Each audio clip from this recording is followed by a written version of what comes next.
Hello বন্ধুরা, উত্তর চব্বিশ পরগনা স্বরূপনগর ব্লকের নিত্যানন্দ কাঠি জুনিয়র বেসিক স্কুলে এই দ্বিতীয় বর্ষ খাদ্য মেলার আয়োজন করা হয়েছে।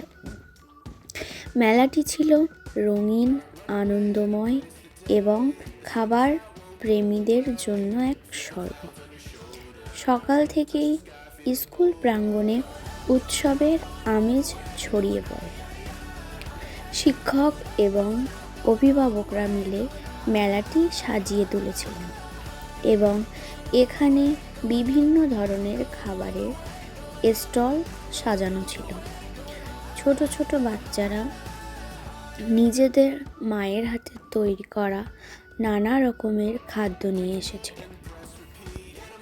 সেখানে বিশেষ কিছু আকর্ষণীয় খাবারের মধ্যে ছিল চাউমিন, ফুচকা, ঘুগনি, মোমো, চা, কফি। মিষ্টির স্টলে ছিল রসগোল্লা, পায়েস।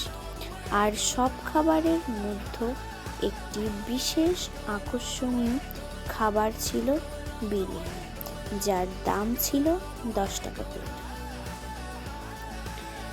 মেলার শেষে সবাই মিলে মিষ্টি খেয়ে খুশি মনে বাড়ি ফিরেছিল। এই